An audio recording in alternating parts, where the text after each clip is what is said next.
New York, big city of dreams. New York, big city of dreams.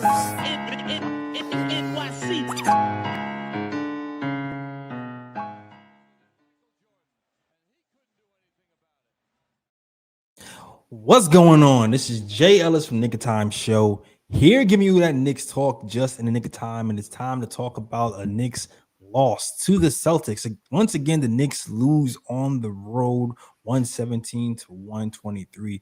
The Knicks were down 18 going into the fourth quarter, and we tried to come back. We cut it to 3, but we could not get over the hump. Made silly mistakes, not boxing out, bad defense, etc. And we fell short. And we're going to talk about it all, the good, the bad, and the ugly. Is a lot of ugly today. But let's just get to it. All right. Before I get to it, the details of the game, I introduce you to the man, the myth, the legend, the guy with the stats and the facts. Ryan G in the building. And all I got to say is the Knicks continue to struggle on the road. That's all I'm going to say.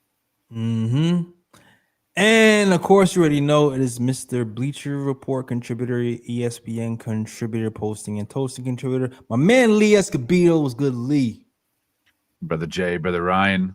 Basketball is so much like life, isn't it? There's crests and valleys, ups and downs. One moment you're thinking the Knicks about to put belt to ass to the Boston Celtics, and then that reverses immediately, and now you're on the other end of that belt. So it's just like life sometimes. Let's talk about it. And I'm going to warn you guys right now. I already know in the big scheme of things, this game might not mean much because we have a winning record. You know, we have a winning record. We're doing well. We're on pace to win, like 54 games or whatever for the season. But still, with that being said, this game annoyed me. I just need y'all to allow me to be a fan for today, all right? And just get out my frustrations. Even though I know this in the big picture, this might not matter in January or February or March. Today, it annoyed the hell out of me, and I need to speak my piece. Is that cool with you guys? Hell yeah. Go right ahead. Okay. Okay. Oh, my gosh. Now, first and foremost, Jalen Brunson was absolute cheeks today. We did not have the typical Jalen Brunson game. If Jalen Brunson had his typical game, even with all the craziness that happened today, with the non-boxing out, with the bad defense, with us getting hunted, of all that stuff happening, we still could have won the game if we got 80% of what Jalen Brunson usually is. And we didn't get that today. So in the grand scheme of things, you take this loss with a game of salt because you already know most nights you're not going to get this type of Jalen Brunson game. He was absolutely bad today. I felt like he was pushing a little bit too much today, went a little bit too much ISO, even with the 11 assists. Even in the fourth quarter, I felt like he's so good. And he usually can turn it on in the fourth quarter. But in today's game, I wish he was a little bit more aware of his surroundings and realize that, you know what, my brother Mikal Bridges has it going today. And I wish Mikal Bridges would have actually started taking more shots earlier in the fourth quarter. Maybe this game would be a little bit different if we went that direction. Mikal Bridges had career high 8 threes today. And 30, what did he have today? 30-something points? 35 points. So you know, I wish those things changed. But more than anything, I felt like Karl Anthony Towns and the coach pissed me off today. Even when we were winning, because there was a point where we was like Lee said, belt to ass. Even when we were winning, Karl Anthony Towns pick and roll defense was absolutely non-existent. Oof. The only reason people didn't really realize how bad it was is because he was scoring. It's because he was scoring. But I can count about, I think, 8 or 9 plays when they went pick and roll in that first half, and they scored every single time. Every single pick and roll, pick and pop, anything that involved Karl Anthony Towns was a score. And I felt like at some point it was like, oh, wait, this is working. I'm going to just spam the hell out of this. And they did. Karl-Anthony Towns at no point in that first half helped whoever was the screener was anytime whatsoever. It was like the screener versus, the guy fighting over the screen on the Knicks versus two people the entire time. He didn't hedge. He didn't help in any way. Nobody on the rim. A lot of times he was damn near standing straight up and down while whoever had the ball went down into the paint like it was brought away or pulled up from three. He didn't even meet anybody at the 3-point line, nothing. He didn't meet anybody at the 3-point line until the third quarter. And that was pissing me off. And the other thing that was pissing me off was the coach was sitting there letting it happen for almost the entire second quarter without calling that one damn timeout. And I'm just like, bruh, stop the momentum. You see these men in the same play. You see what's happening right there. Why don't you call a timeout? Why don't you sub somebody out? Why don't you grab Clarkson and bring him to the bench for a second? Why don't you tell Cat something? I felt like the coach was just way too lackadaisical with his lack of adjustments. We were single coveraging Jaylen Brown with the same defender the entire game. We didn't start to do anything different until the fourth quarter. I just felt like there was no adjustment from quarter one to quarter four. And that pissed me off. And that's the reason why I feel like, damn, we could have won this game if we tried something different in any other time. Second quarter, third quarter, something. I just had to get that off my chest. But those are my big gripes from this game. I don't know, do you guys have anything to say about that, or you feel like I'm bugging, or what? Nah, you're on point. I think for me, this game was definitely lost on the defense side of the ball. And I agree with you, the coach failed to make adjustments when necessary, because I saw them possession over and over and over again. They not only were they attacking Cat on the pick and roll, they were attacking Brunson too. Every single position over and over and over again, trying to get the switch on Brunson with a player like either Jaylen Brown, Derek White. It didn't matter. And as much as Brunson has improved defensively this season, he cannot hold a Jaylen Brown. Like, Jaylen Brown is freaking 6'6" and got a bag on him. And he's been great this season, 28 points a game. So to expect Brunson to stop a player like that, you can't expect him to do that. And instead of like doing anything different, there was, like you said, there was no adjustments, and Celtics just kept spamming over and over and over again, and they just kept killing and killing and killing. I think maybe the one time I saw an adjustment in the second quarter was late in the quarter when they put Josh Hart on Jaylen Brown, and then when they tried to do that, then I think Brunson was guarding Gonzalez, and then I think his name is Gonzalez. I hope that's his name, if I remember correctly.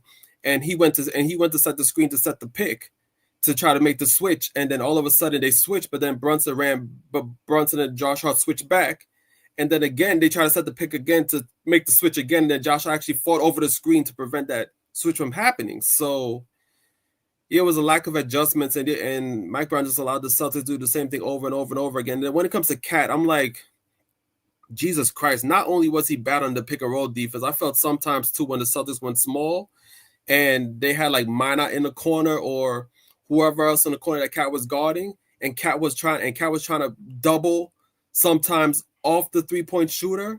And one of the plays I've seen, like, he basically ran to the weak side to double someone on the Celtics and left the guy wide open in the corner for three. Celtics just pretty much passed the ball around to the guy to the corner for three for an open three, and Cat was nowhere to be found to challenge the shot. And I'm like, why would you even run across the damn court to double somebody and you know that you're guarding a 3-point shooter? Like, there's a reason why the Celtics are going small. You have to stick to your man. They got all shooters on the court. You can't just double weak side like that and just leave somebody in the corner open for three. And it was just a lot. I mean, that combined with Brunson not having a good offensive game, he was terrible tonight on the offensive side of the ball. The only reason Knicks had a chance in this game was because Bridges was going off this game. Yeah. That was the only reason Knicks even had a chance in this game. But it's just one of those losses where you want to fault the team, but it's like it's one or two people that stand out more than the crowd. And tonight it was definitely Mike Brown and Cat. Both of them definitely stood out over everyone else on the court. That's where I'm at with it too. JLS, you know who did notice Karl-Anthony Towns' ass crack defense very early in the game was my dumb ass who tweeted out first 3 minutes of a game about Karl-Anthony. We were up bombing threes, and I was like, Karl-Anthony Towns' defense is absolute dog. Of course, you would notice. I noticed it. Of course, my man would notice it. It worried me because I'm like, well, you're giving them an opportunity to get hot in the mid range, and the defense isn't adjusting. So once we get back to nominal shooting, because that was a extraordinary shooting. Once we get back to average, they're going to have an opportunity to get back in the game because Karl-Anthony Towns was back to Tom Thibodeau drop coverage. And I don't mean Tom Thibodeau instructing him to drop coverage. I mean, he doesn't know how to defend the play that's being ran. So he gets in drop coverage as a last resort. And that mid-range was wide open for guys to get hot, specifically Jaylen Brown, who had that one little snake dribble or power dribble, boom, found his spot, pulled up, and he's not being guarded by anybody. That starts getting the offense set. They start knowing where to put the poison, and they added little wrinkles. And it wasn't just Karl-Anthony Towns getting hunted. It wasn't just Jalen Brunson. It's also Tyler Kolek, who got absolutely hunted as well. We had 3 net negative defenders out there, sometimes all at one time, that got cooked. JLS, I agree 100%. It's not just Karl-Anthony Towns. Mike Brown, you dumbass. Bro, make an adjustment. Why not play double big when you're facing maybe the worst front court in all of the NBA? All of the NBA. No digs to these guys. Minute, I can't pronounce the other guy's name. This might be the least amount of talent that New York Knicks are going to see against the front court. Go more double bid minutes and crash a glass. Play more Yabusele. Hell, maybe throw a wrench and show them something they didn't steam against with hot porty 5-7 minutes and crash the boards and assert your dominance on the post. Run more post-ups with Karl-Anthony Towns. Stop trying to get in that rhythm of jacking up threes and make that your sole offensive strategy. Make it a part of your strategy, not the strategy. You have to land somewhere between what I'm advocating for and what Ryan advocates for. And tonight we let them get back in the game because when the shooting ends, you revert right back to Jalen Brunson ISO. And it's not Potts play on the phone. His legs look heavy at night. Yeah. Both on offense and defense. So that pick and roll defense at the 1 and the 5, you're getting cooked. Absolutely demolished, whether it's Kolek or Jalen Brunson. Bruh, you got to change up the scheme. You got to throw in more zone when they have certain lineup adjustments out there on Boston side. But to let Walsh, of all plays, I remember this guy was in the G League last year. You let another guy have a damn career high against the New York Knicks. And here's a silver lining, man. He's from my neighborhood. Like, he's from DeSoto, Texas, South Dallas. He went to Faith Family, one of my favorite stores out here. But I don't want to see any of these players cooking nuts. I'm so tired of Dallas, Texas bums getting career highs against the New York Knicks, man. Yo. How many times do I got to see this in my own backyard? Anyways, lack of adjustments, Mike Brown, Karl-Anthony Towns, Tyler Kolek, and Jalen Brunson defense, ass crack. But you're right, bro. If we would have had 80% Jalen Brunson, we still win. If we would have had 40% Jalen Brunson and OG Anunoby healthy, we win. So there is another silver lining. This was a game based on the worst possible outcomes from 3 of our players. If one of those bends our way, we might win this game. Yeah, nah. Well said. Well said. I can't believe we got cooked by Bizarro Derek White, bro.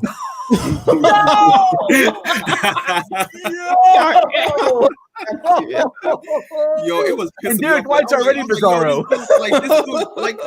This dude got on like 3 straight possessions, got an offensive rebound. I was like, yo, what the fuck is going on? Bro, Yeah. Excuse my language, but I was like, yo, come on, man. Like, you let this guy get like freaking 3 straight offensive rebounds on us? Like, come on, he was man. scoring in every capacity, bro. I put a man on him. Where's the adjustment? None, man. I think that was the biggest thing. That was my biggest problem with the whole game. It was like the lack of adjustments, the lack of timeouts. We've been preaching accountability. This is the coach that holds teams and players accountable. I felt like there was no accountability for that whole second quarter. Like, nobody, no timeout, no screaming, no nothing, man. We just didn't show up today. We could have won this game if we showed up a little bit somewhere else, and we just did not. And that pissed me off. Funny enough, though, was like the Karl-Anthony Towns hit a little bit of good. Karl-Anthony Towns has not been a post player. I feel like he's been playing in the post, but I don't call him a post player because his post play has been sloppy. I do feel like his post play against smaller players has improved by leaps and bounds. Like, I felt like he was punishing that single coverage player in the post over and over again.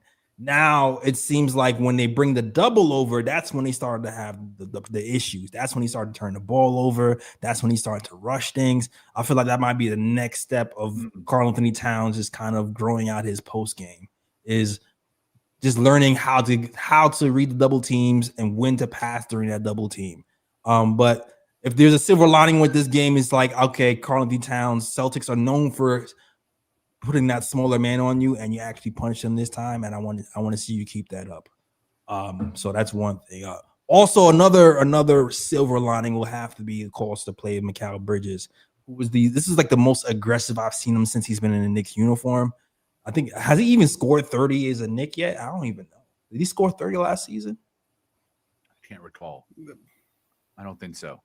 I think this is his first 30-point game. He had a tying career high 8 threes today. My only wish is they would have went to Mikal Bridges sooner in the fourth quarter when we noticed, because I know you noticed, Jalen Brunson had no legs, probably because he was being hunted from the second quarter on, and it probably took the legs out of him. But he had no legs. So guess what? The reason why we have Mikal Bridges and OG Anunoby and all these other ball handlers is so we don't wear out Jalen Brunson.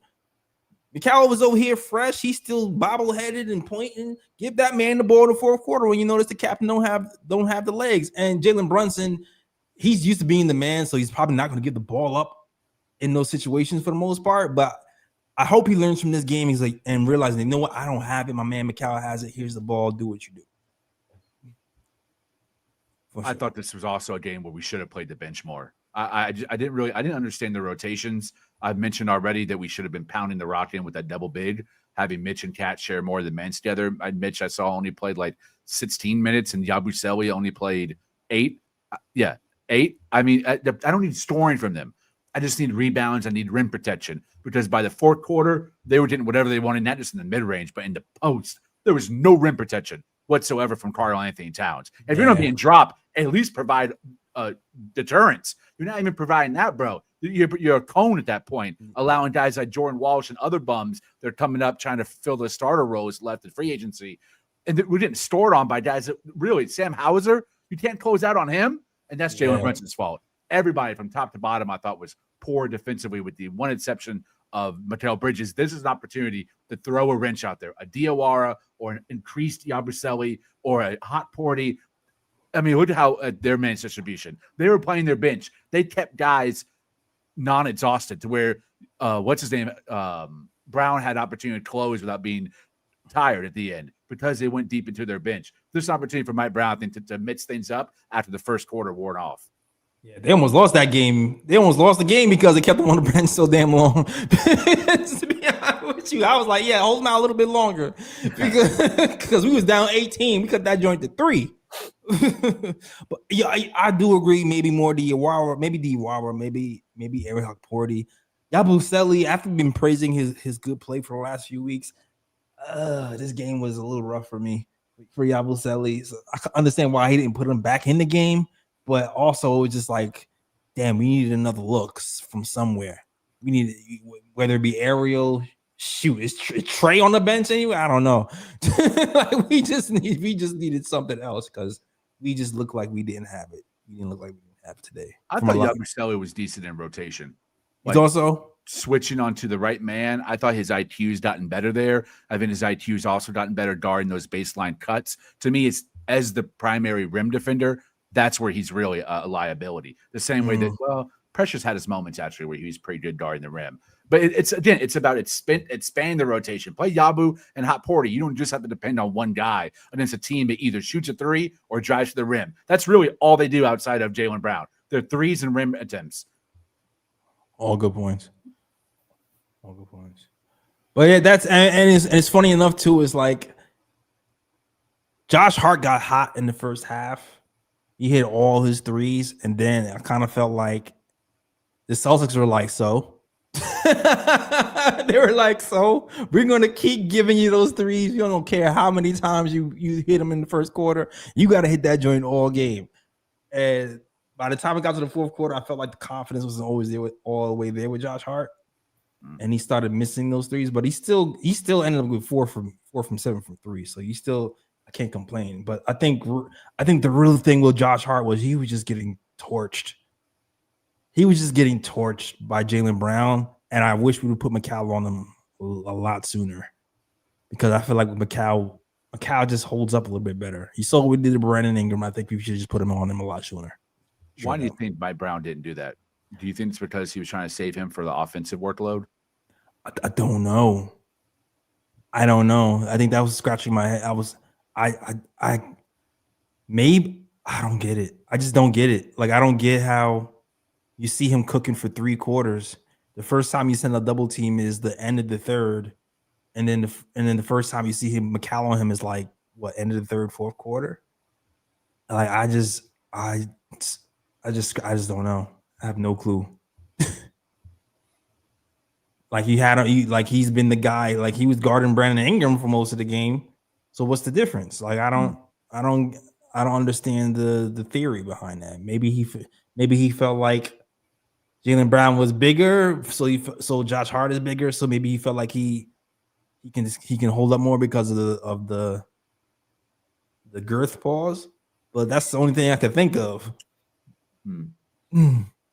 But that's all I really have to say about this game, man. Like, the coach, Cat Brunson lost us this game. Of course, Brunson. You already know Brunson's going to get hunted. That's part of the course of it. Like, he can't really do anything about that. But it's just the decision making in certain points is I just wanted more from Brunson, and sometimes you just have an off game too, man. Sometimes you just do have off game.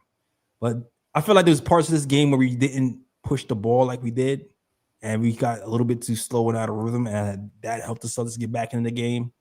And I think that's something that Brunson can control and does control. And I feel like that's where he might have faltered during this game, was like just slowing the pace down once we got up.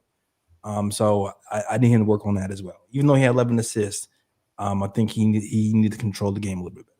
I agree with that too. Definitely. All right. Yo, salute to the chat though. Shout out to everybody rocking with the KOT show at night. Shout out to who? Bonner Lee. Do I recognize Bonner Lee? Shout out to you, Bonner Lee. Bonner Lee says the coach defensive adjustments are limited with the roster currently constructed. Yes, it is. But at the same time, you could have doubled sooner. We could have switched the main point of attack defender. We could have, sometimes, we talk about pre-switching for pick and rolls. Like, there's stuff you can do. You can blitz a pick and roll. I don't think we started blitzing maybe end of the fourth quarter. Like, you can do different things throughout the game that we never did. We had the single coverage for 3 straight quarters. Yeah, and also zone defense as well, because the Celtics were getting into the paint often off of those switches, and if you want us to prevent that from happening, zone defense can help stop those penetrations, can help stop the penetration and stop those switches from happening as well. So there are things that Mike Brown could have done, although the roster is a bit depleted at the moment with OG and Shamet being out, but he just didn't try anything new. And then, like Jay said, like, when he started to change things up is the fourth quarter. It's like, that's a bit too late. Why not make those changes earlier in the game to stop the Celtics from making that run? You basically said what I was going to say. I was going to repeat my mantra on the zone, but also, fully healthy, I think we have more opportunities, but without 2 of our best, I would say our 2 best transition defenders in Shamet and OG, and 2 of our best perimeter defenders, maybe number 1 and number 2. It's tough. Bridge is unbelievable too. But yeah, you're missing those 2 guys. And Shaman's been our point of attack defender as a starter too. So not having that option, who don't play it on? Clarkson, Polich. Yeah. I mean, Deuce played 36 minutes. He can only do so much he's trying to guard Derek White. You're limited with guys who are even average defenders at this point. All good points. This is why you might want to try your Diawara, because, like I said, Clarkson. Woo. Clarkson was rough. The only reason why I didn't go off on Clarkson like I did, like I went off on Cat, is because Cat played more minutes. I only got to see Clarkson play bad for like 10 minutes, but he wasn't any good. He wasn't any good either. Like it was all bad. Sheesh. All right. But Colwick was especially awful. Yeah, defensively. Yeah. We've been praising him, but we gotta criticize him too. No, absolutely. He got cooked. He was the only thing I would say was he was part of that comeback in that fourth quarter. But he got cooked, and I'm looking for that 3-point shot to get a little bit better too. All right. I mean, look, we talked about this game enough. I think Lee wants to talk about something else. I think Lee's kind of hinting. He's like, "Listen, I've been leading a damn about this game. I'm gonna tell you right now. When I first got on StreamYard, Lee said, "What's up, Jay?" I said, "What up, Lee?" First thing he said was, "You ready to talk about Giannis?"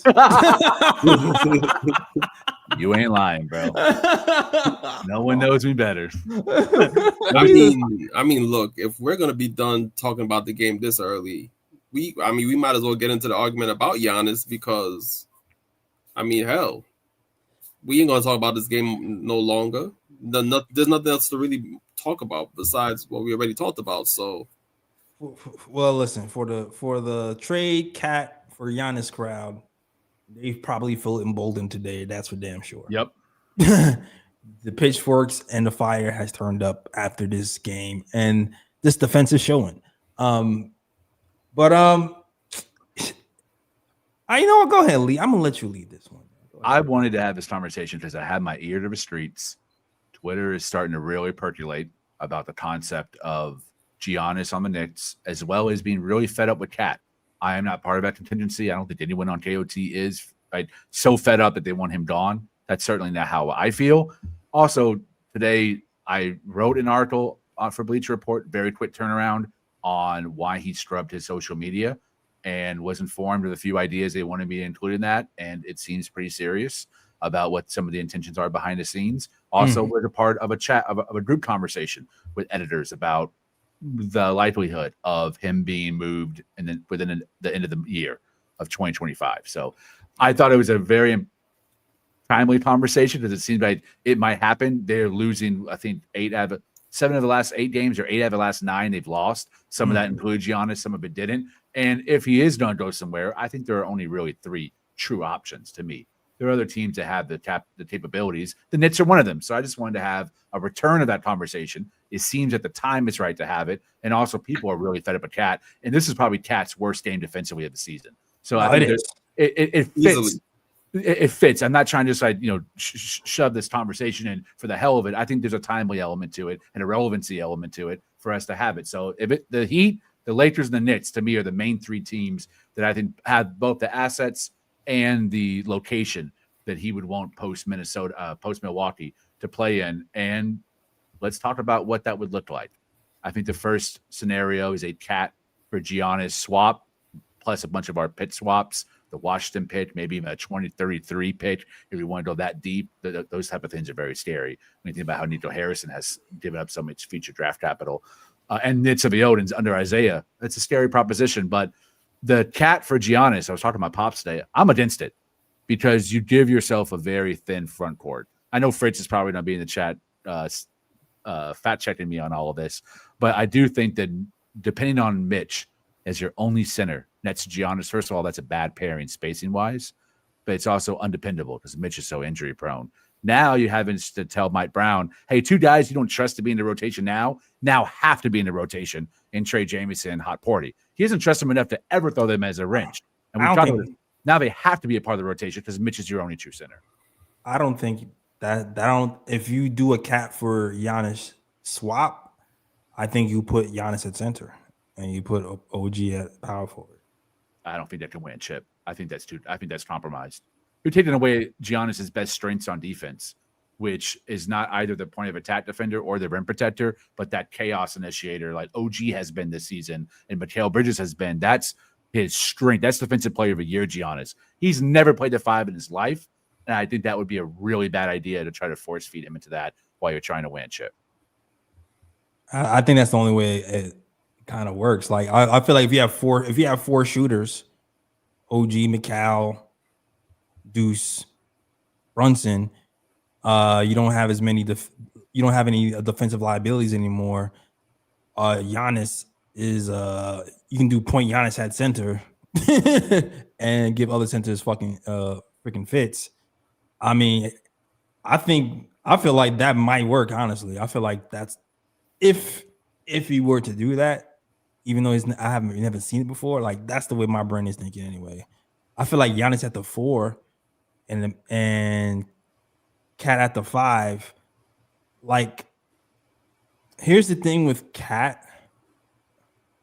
I think in the grand scheme of things, having 2 severely minus defenders is the conundrum to solve.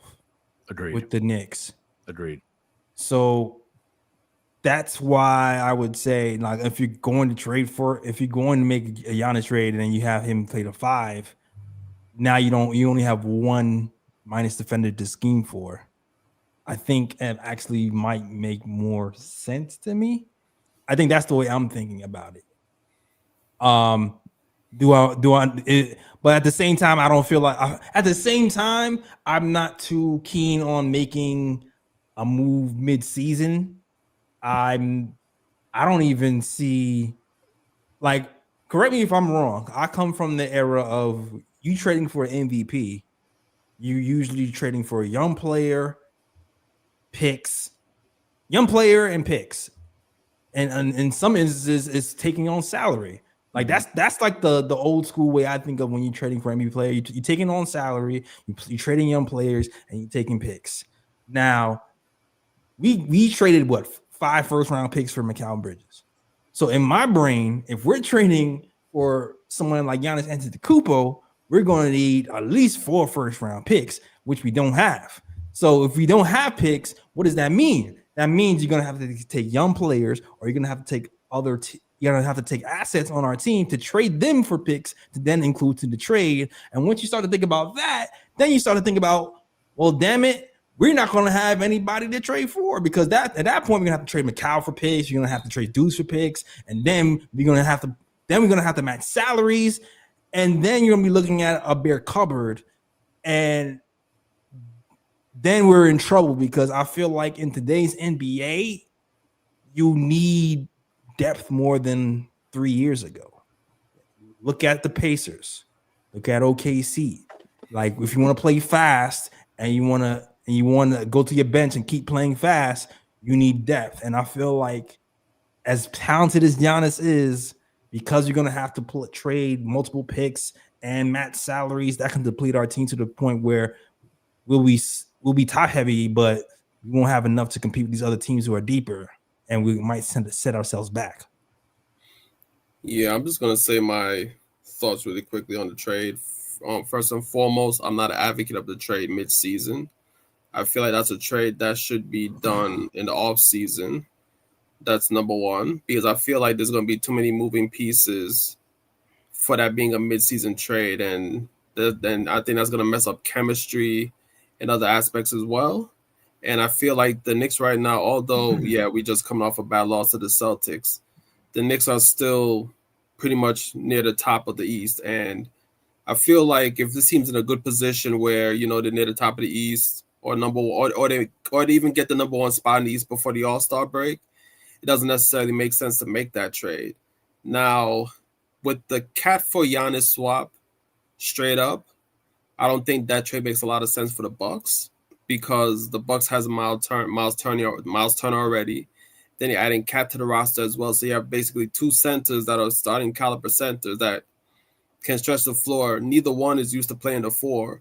So it's like, what are you going to do with both Cat and Miles Turner from the Bucks perspective? So I don't think the Bucks would even go for Cat Giannis straight up swap. I do think there's going to be other pieces that would have to be involved to make that trade work. Also, I'm not really for that trade as well, because Giannis is used to playing the 4. Like, if you look at all of Giannis's years with the Bucks, he's always next to a stretch big. He's always, whether it's Brook Lopez, Miles Turner, that's how the Bucks have always played with Giannis. So I would feel like if you're bringing Giannis to the Knicks, I think it probably makes more sense to keep Cat, because Cat could be that stretch 5 that he plays alongside, and then, you know, you fill out the rest of the lineup based on the players that you have on the team at that time.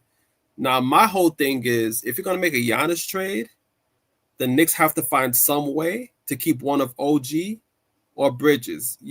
I'm not an advocate of giving up both a wing stop to bring Giannis to New York, because if you're thinking about winning a championship, you have to keep at least one of those guys on the roster.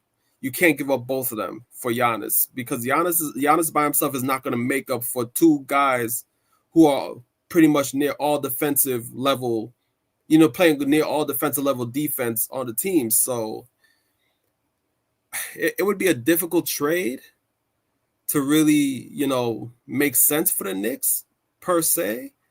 But the Knicks would have to probably make up a package where they're giving up either OG or Bridges and pair it with young players. Probably have to bring in a third team that can give up some assets as well. And you're going to have to give up some picks to make that work. But yeah, as for a midseason trade, I'm not with it. I would rather keep the roster as is. And then based on how the Knicks do this season, then that's a trade that I approach in the offseason and see if we can make that work. Let me boil it down to its most bare essentials. I'm going to ask you guys a question. It's a yes or no question. There's going to be two questions. First, is Giannis a top 5 player in the NBA right now? Yes or no? Top 5. Top 5 or close to it? Very close to it. Very close. Yeah. Okay. Yes. Is top 5? Is Giannis a top 20 player in NBA history? Or close to it? I would say close. I don't know if he's top 20 for real, but he's probably close. Okay. Jay? He's in the vicinity. Okay.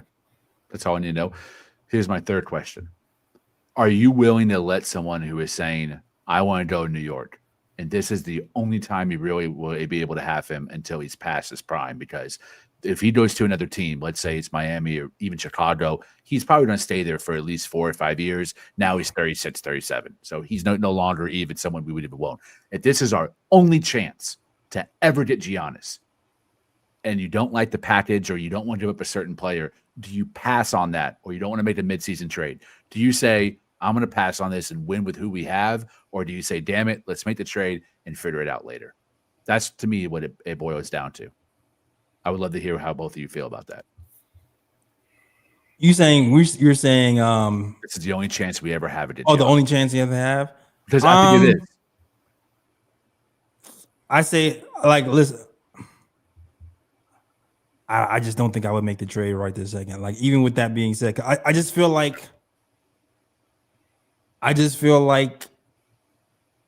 the new CBA is so freaking different, yo. Like, it just doesn't allow you to grow out rosters the way you used to. So it's like I don't know what the price is going to be. Like I'm saying, I'm going in my brain. I'm old school. Like, they're going to want 3 or 4 picks. We don't have 3 or 4 picks. So in my brain, all right, Giannis costs what, 60? 54. 54. Giannis costs 54. So that's OG to match. OG and another person to match. Mm-hmm. That's just to match. That's 2 players to match, right? How many first round picks do we have today? I think we only have one. I think we have 1 plus the Wizards. 1 plus the Wizards. We have 1 plus the Wizards. Mm-hmm. So we have 2 guys to match and 1 plus the Wizards. So now you're thinking, all right, this is Giannis Antetokounmpo. If this is Giannis Antetokounmpo, they're gonna want. We paid 5 first round picks for Macau. They're gonna want somewhere in the vicinity of 5. So now you're gonna look through your roster and go, who is worth a first round pick on a roster? Now you're looking at Josh Hart for that's worth a pick, first round pick probably. Now who else is worth a first round pick? Maybe Deuce, the way he's playing. Maybe Deuce. He was worth a second. That could be. Who knows? And after that, the only one who's really worth, you can say for sure, is worth a first round pick, is Mikal Bridges. So once you start to go down that road, now you're giving away two wing stops, your backup wing, and Mikal Bridges to get your picks. And now you're looking at Diawara, you're looking at Jordan Clarkson. We are bare at this point.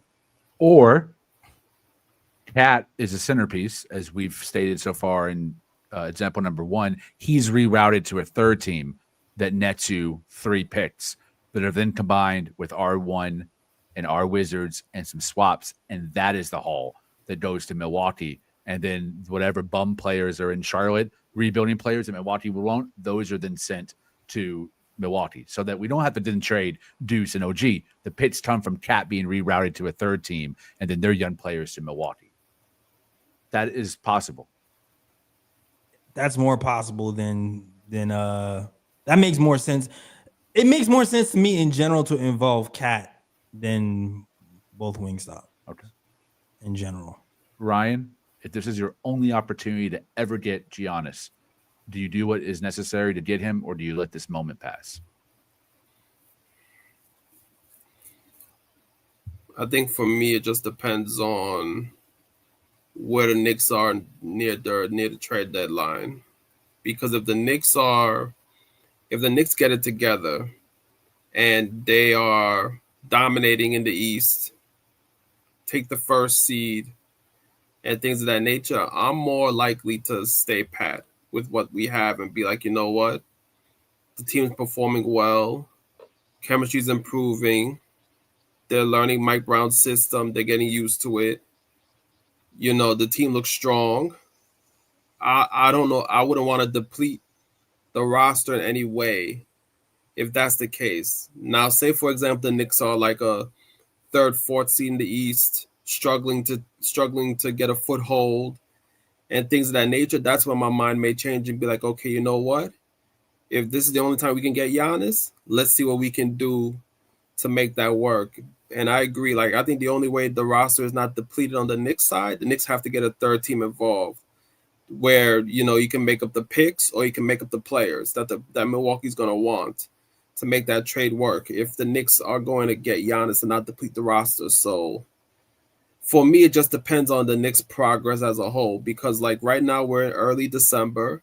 The trade deadline is in February. So there's still time to figure out where this team is going to be, you know, by the time that time comes. And then depending on where the Knicks are in the East standings will determine whether I make that move or not. If they're first or second, I might want to stay pat.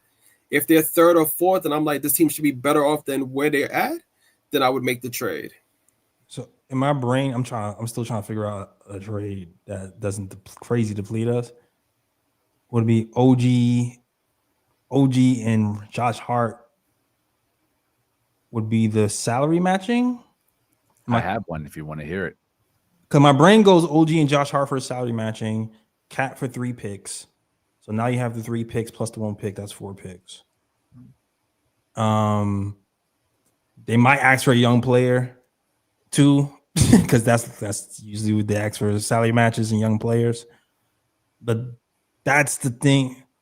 That's when it's like you look for Giannis to make a threatening move, like, oh, you're signing nowhere else but the Knicks type of thing. Otherwise, because the other, for all intents and purposes, I feel like the other teams might have more to offer. So yeah. So it's like, yeah. You want to hear my trade idea? This is the one trade I would be down for. I would agree with both of y'all's points overall. I would not do a Cat for Giannis move, even if a third team is involved and Cat kind of becomes the pit cachet that goes to Milwaukee and then satisfies that point, because I don't want to play Giannis at the 5. I don't think it would work. And I think pairing him with Mitch would also not work. To Ryan's point, he's only ever played with the stretch 5. I would even add Bobby Portis to that rotation of players that he's played alongside as well. But there is one trade I came up with that has been approved financially by Fritz. He says the money works in this, and it puts us about $2 million. We give out $2 million more than we bring back in. So it would put us even lower under the second apron. This is a big one. Did you put it on Twitter? No, I have not. I wanted to save it for the show. Okay. I put what we would give out, but I did not talk about what we would get back. This is a 2 to 3 team trade. It could be a 3 team if 2 of the pieces that we're moving are actually rerouted to a third team for picks.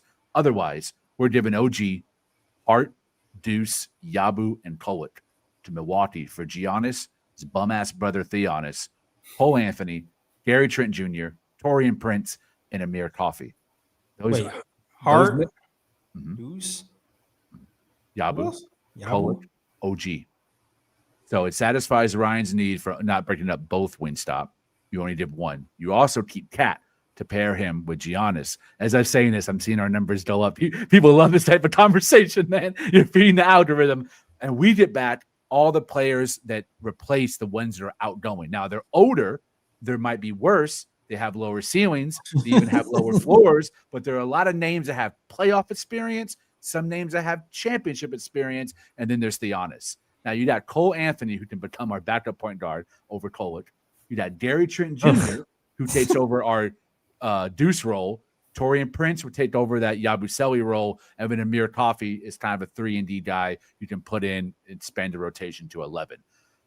I like that. That's the only deal I would do. It would also include every swap from here on out to 2031. It would also include that Wizards pick, and it might even include a 2033 pick, but I would do it. I hate giving up Deuce. I really hate giving up OG, but that's the one trade I would do mid-season that would get us Giannis because it gives us the players where we no longer have a compromised backcourt or wing selection or front court because it satisfies the roster guaranteed contracts that are coming back. And I like a lot of the guys that are coming back. Y'all know how I feel about Gary Trent and Torian Prince. So starting five is Brunson. Okay, Brunson, Cat, Giannis, Mikal. Shamet, I think. I think he deserves it. I think he's continuity and shooting. Yeah, he found a way to get Shamet in there. And then the bench goes crazy. Y'all know I don't like Cole Anthony, but I think he is an upgrade over Tyler Kolek right now. Man, I will defensively. Come cut him for Russell Westbrook. But you keep Mitch, you keep Cat, you keep Bridges. You do give up Hart. That hurts. And OG and Deuce. Oof. But I love these vets, man. Torian Prince, Gary Trent Jr., Amir Coffey. They're all great contracts, too. They're all their better minimums, but they can be aggregated based on where Milwaukee is in their salary cap. You know what, Fritz? Please put your trade in the chat. I want to compare Fritz's trade to Lee's trade and see which one I like better. I feel like the Come cook me, bro. Oh my gosh. It's just hypothetical, man. This is the man. one I feel like the trade I'm down for. Do I like this bench? I feel like the bench is I mean, top head. We Giannis, Cat, Brunson. Ooh, that hierarchy. Who gets the that starting five is it's the best in the NBA without question. Even with Shaman in there, Bridges, Giannis and Cat and Brunson, bro. Giannis and Cat. Let me say his name right. Now that he has a net uniform on. You know what Giannis and Cat, man. You know what it is? I don't know how to balance of this team. It's I feel like our biggest. I love Cat, right? I feel like our biggest. I feel like you trade for Giannis to up your defense. Mm-hmm. And we trade OG, who's one of the best defenders in the league, and we replace that with Giannis. Mm-hmm.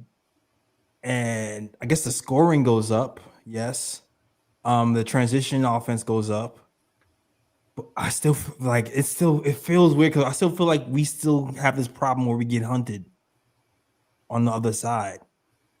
Like I know what you're saying about Giannis and Cat playing together.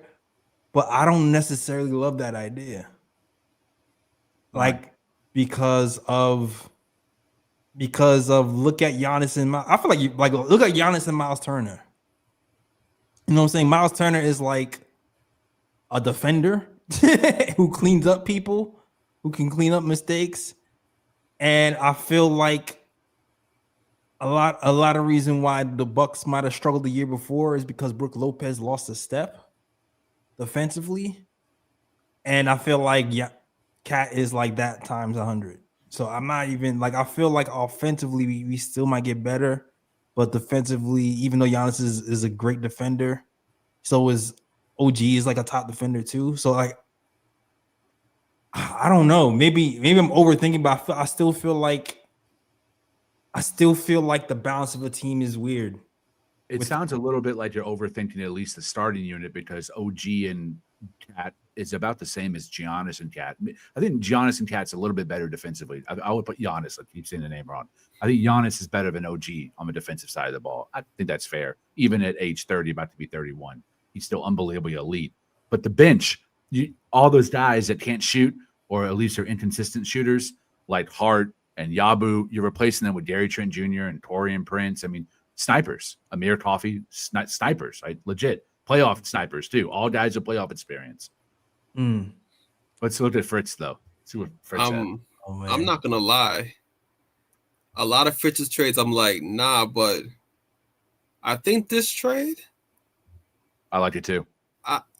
I may consider that trade. I like it too. I may consider that trade.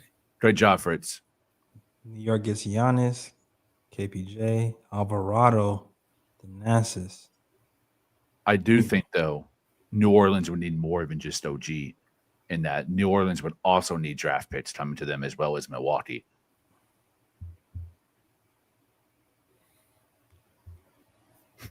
So we give up McBride, Hart, and OG. McBride, Hart, and OG. We get back Giannis. That's what I gave up too. The outgoing is very similar to mine. Yeah. Yeah, Okay. but I feel like Giannis would replace Anunoby in terms of defense. I feel like Alvarado can run the point guard pretty well as a backup point guard, so I don't think missing McBride would be that much of a huge hole. And Kevin Porter Jr. is like a wild card. Like when he's on, but you're going to get some games from him as well where you're just like, what the hell? Yeah. But he's a player that if he's on, he's on. So I think the problem I have with Fritz's trade, and I don't mean this as a slight, just my objective criticism, is I think that if you replace KPJ coming back with, because I think he makes over $5 million, it's like 5.3, 5.4. If you replace him with Gary Trent Jr. and Taurean Prince, I'm on board. Like I'd rather have those two than KPJ. I think Carts and KPJ, there's too much overlap there in their skill set, their play style.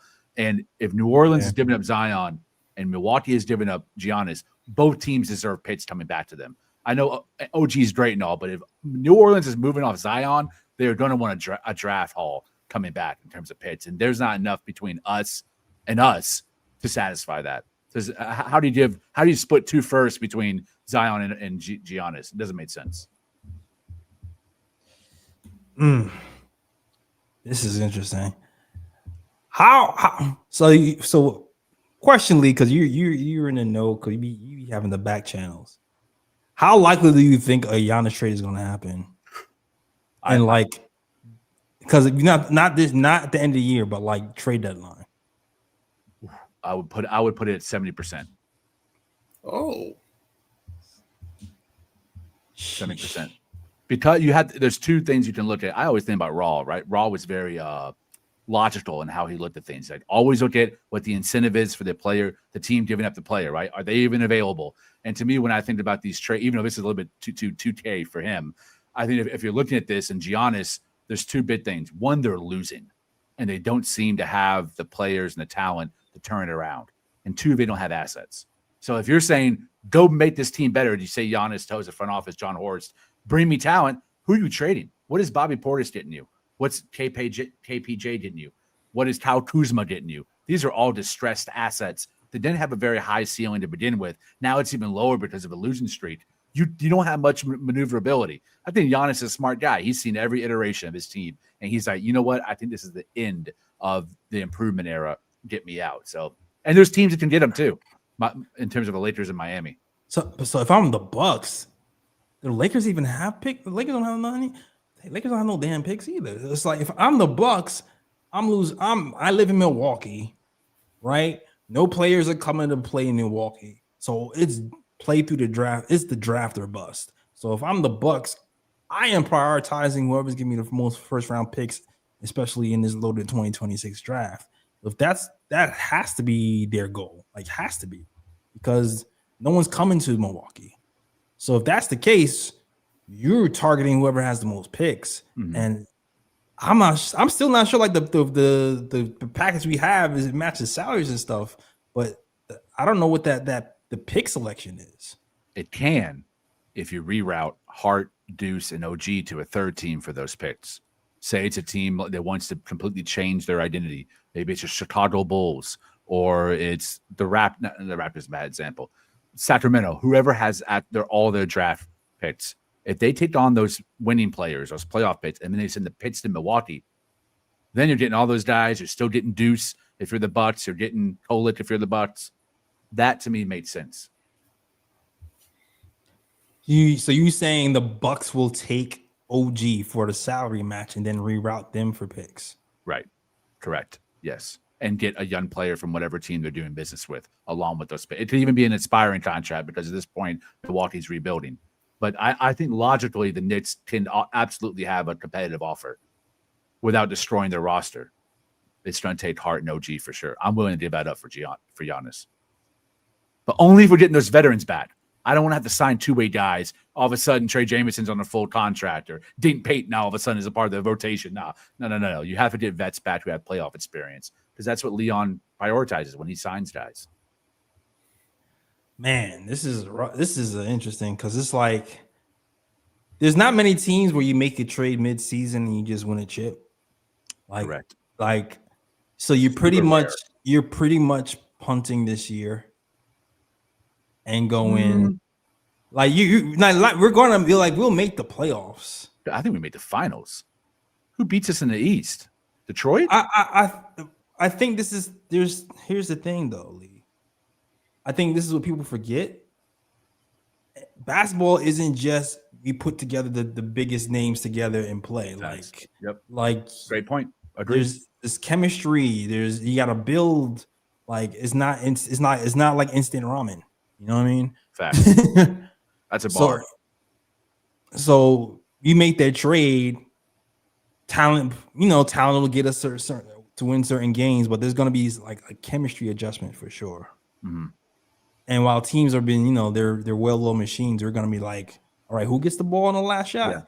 Yeah. I guess I felt punting was too strong of a word. I think they would end up kind of like the Heat was year one when they lost to Dallas because Dwayne Wade and LeBron hadn't figured out what the hierarchy was. I think we could still make the finals, but OKC might beat us in 5. I think that's a possible outcome. But the East is so weak, not in the regular season, but in the playoffs. I think we could absolutely make the ECF as a floor and the finals as a ceiling. I just don't think I agree with you. We wouldn't win the championship this year. It would definitely take a period of chemistry building for that to happen. Rough conversation, man. Yeah. I'm stressed, man. I am stressed. I just wanted to see my team go to the finals this year and compete. Honestly, I just want to keep my team the same and see what happens. But who knows? Who knows what's going to happen? We're going to see what's going to happen with Leon and those guys because you already know if Giannis is involved, they are calling. I already know that. Regardless of what I think, I already know Leon is calling. Yep. He already made an offer. You have to remember that this summer they made a legitimate offer that was reported by Ian. I'm sure Bridges was part of that offer at that time, so he's not afraid to break apart this team to try to get better. I know that. But I don't like it. It took me an hour to come up with this exact trade package that matched penny for penny and also gets under a second apron. And that's the only. It's like Dr. Strange when he said, "I saw 4 million variables. I only one survived." That's the only variable I like. Otherwise, the other 999,999, I'm not doing it. Keep a team as is. Let's go win this chip together as we are. I'm team no trades. But that one, very intriguing. Whew. All right, you stress me out with this trade talk, man. Oh man, what's the chat saying? I haven't been looking at the chat. Pitch for Timmy wants to hang me up by my feet and throw tomatoes at me. He hates it. Pitch for Timmy pretty much wants me to give either Lee or Fritz a broad pick based on these trades. Yo, Pigs, you want me to send the link up so you can curse him out? Yeah, come on, bro. Come roast me. I haven't talked to you in a while. Yo, Pigs, want me to send the link so you can roast him? I'll send the link right there in the chat. You might be in your pajamas, not with boogers in your eyes, not ready for no conversation. Get on camera, Pigs. Get on camera. Oh man, salute to the chat though. Hopefully you guys enjoy the conversation. It was let's see, 20% Knicks versus Bucks. I think like 80% Giannis. Knicks versus Celtics. That's our dominating the conversation. Oh damn, Knicks versus Celtics. Oh man. So overall, all three of us are no to a Giannis trade. I think that's I would say right without very small caveats. Yeah. Mid-season anyway. Mid-season. Yeah. Word. Losing this game sucks, but we really flexing a trade this early in the season after we already beat a better version of Boston last year. I think we're all in agreement. No one wants to make a trade. We've been that way for most of the season too. Just discussing hypotheticals since a trade seems to be coming, whether it's with us or not. Yeah, when Giannis Antetokounmpo freaking clears out his Instagram of everything Bucks, it's kind of it's like, damn it, you're forcing me to talk about it, and I didn't want to talk about it. Like, like I was like, oh my gosh. When people are texting me separately about Giannis, like, yo, shout out to Gamer Channel. Gamer Channel was like, yo, Jay Ellis. He sent it. Gamer Channel sending me Giannis trades. I'm like, oh man. It's just one of those things where it's like you can't ignore it. You know what I mean? Like, Giannis is one of the best players in the NBA. He's already said in the offseason, this past offseason, that the team that he wants to go to is the Knicks. So if we're receiving news that he cleared out his social media of everything Bucks, and the Bucks are doing badly, which would give the Bucks incentive to maybe move Giannis if he wants to be traded, we have to talk about it because the team that he said that he wanted to go to is the Knicks. Yeah, pretty much. There's an important additional element. In 4 days, he turns 31, which legacy has to be going through his mind. How many years does he have left of prime basketball? And when you're turning 31 and your team is what they are right now, which is on a losing streak or lost the major percentage of your games, it's time for you to reconfigure where you stand, where you're loyal, how you define loyalty, where do you want to be. He's already made clear that he wanted to go to the Knicks. They made that Miles Turner trade to appease him, and it looked good at first. But listen, man, there's not much there. You don't have a young coach that's up and coming. You got Doc, that's stagnant. You got Kuzma, that's stagnant. You had Dame, he got injured. He's washed. He's gone. The roster is not the there's no overlap from that championship roster, but really Bobby Portis. So that's not a good look, in my opinion. The clock is ticking. Clock is ticking. I agree. Definitely. Although I will say that although Giannis has said that he wanted to come to the Knicks, it is tough to leave an exceptional coaching staff led by Doc Rivers and Darvin Ham on the bench. Oh, yeah, he's losing sleep. Also, any trade for Giannis, his bum-ass brother is certainly coming along with him, too. So if that means you got to add an extra $3 million to his salary to make the numbers work, you better do it. Because you know he's coming. At least if the Knicks do trade for Giannis and his brother comes along with them, at least that'll give me more material for broad picks after every game. So I'm happy about that. Win-win. Oh, man. All right, yo. See, this is him. See, he wants to trade Cat for Giannis. That's what he's saying. All right, yo, that's the show. Do you have any broad picks, Ryan? Wait, do I have a broad pick?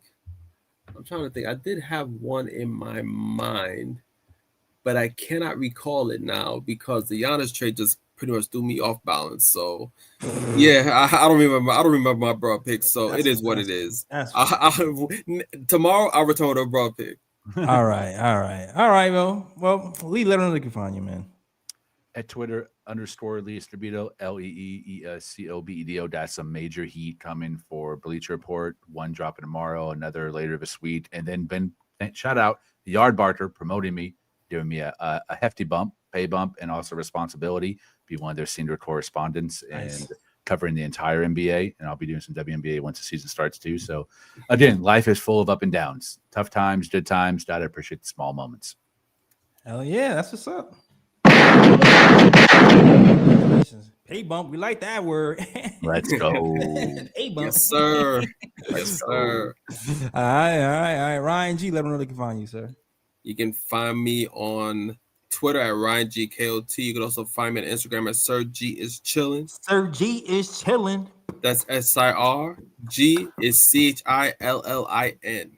All right. You can find us at the KOT Show on Twitter, the Knick of Time Show on Instagram, and the Knick of Time Show on Facebook as well. All right. That is the show. Thank you guys for our wait, hold on a second. Before I leave, if you like the show, man, hit the like, hit the subscribe. We're here after every game talking Knicks basketball. Also, super chats are welcome.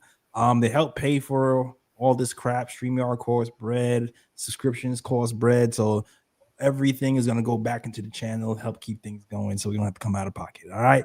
And also too, from people's on Twitter, because I see we got a lot of people on Twitter. A lot. I think we got like 120 people on Twitter.